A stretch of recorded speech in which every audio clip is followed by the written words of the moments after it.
ورحمة الله وبركاته وحيلتها هذا المهر صنع هذا الكي مهمتيسي ولا يري حكتي رسمي جاهد وحبحية أجاسمها هوسبيتالك دكتور عسكر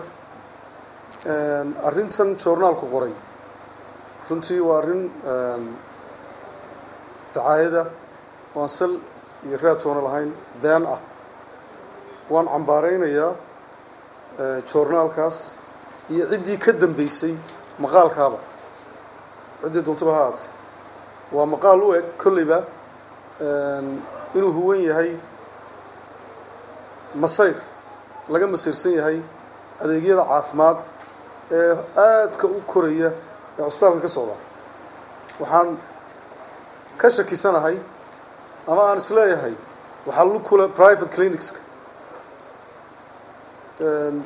oo halkii ay runtii ku farxi lahaayeen aad moodo in ay warkaan cusbitaalkii threat businesskoodii threat ku yelkadeed أنا قلت المايو لكن عد كستو كذا بيسوون عمباريننا جورنال كانوا سدا أجاسمه الشيء محكمة بنلتقينا ونا عضينا يا وحنا الشيء عسبتالكو خرمر آدية أدون أكسن ورنتي الله تابن كرو لوجي هاي مجتمع أوجي هاي أيو كتل أبصري أديجي بدن أو عفمات أو أن هوري لو دبول تشرين أيو دبول كود بدها لو أدي تشريب وهالكن مكا ضدك أوجو قبتها دخاتير أقون ولا وحي قبنيان باتشوغا داوود تيلا بالكينا وعسبيتال غرن ماها عسبيتال هرقيسة ما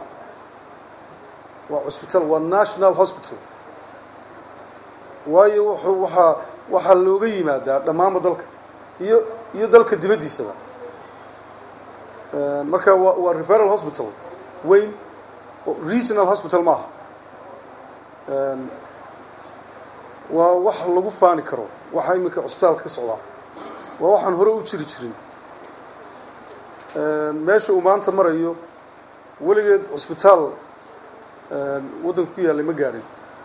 sida agaasimaha guud sheegay modelka cusbitaalkan imika ku socdo waa model aan doonayno inaan u dhaadhicino regional hospitalka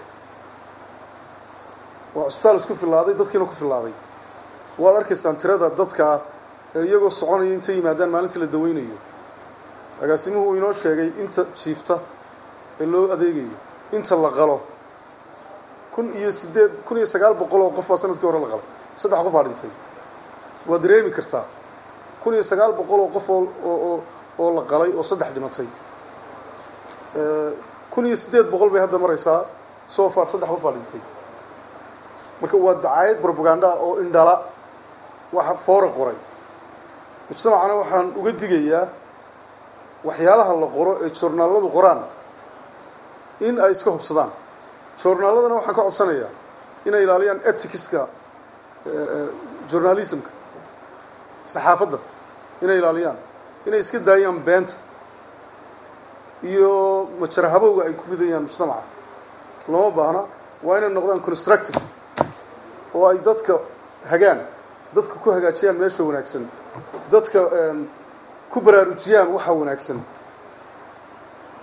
waa dalkaagi iyo dadkaagi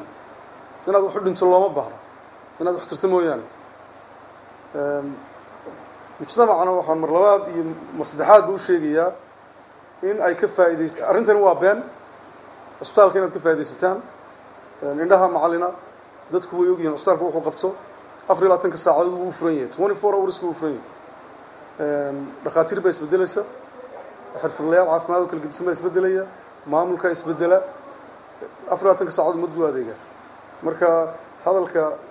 ku dheeraan maayo waxaan kaloo halkan ka codsanayaa private clinics ka anagu diyaar baan u nahay inaan la shaqeyno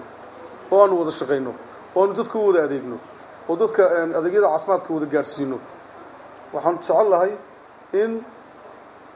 waa cusbitaalkii qaranka cusbitaalkan referralka aad sameeynaysan u soo gudbinaysaan inuu noqdo mid ku jira stage-kii wax laga qaban karayay ee aanu cusbitaalku idiin noqon dumping ground ad ku soo turtaan qofka aad u taag weydaan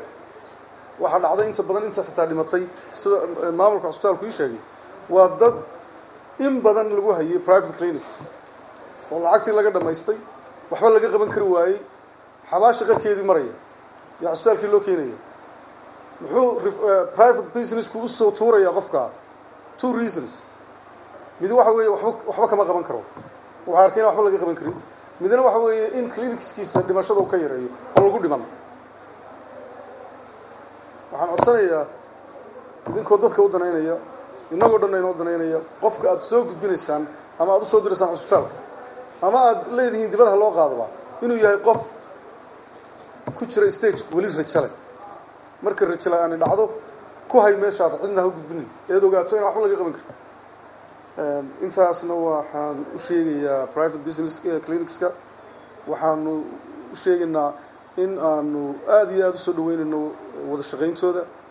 inaanu aad iyo aad u jecelahay inaanu si isku mida hadaf isku mida iyo gool isku mida wada yeelano aad baad u mahadsantihiin sidaagaas inuu sheegay qorshayaal badan baan usoo wadnaa cusbitaalka meel wacan buu marayaa laakiin wax badan baa dhiman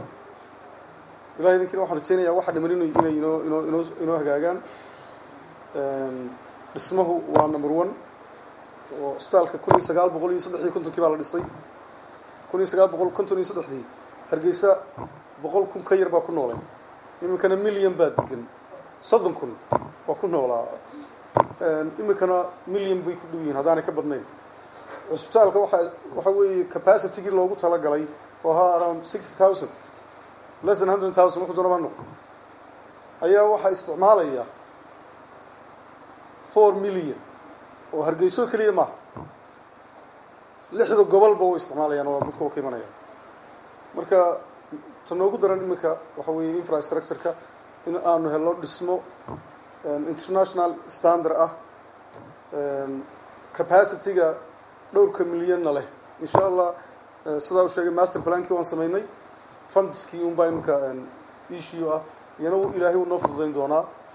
aad iyo aad baan idin salaamayaa. Assalaamu calaykum waraxmatullahi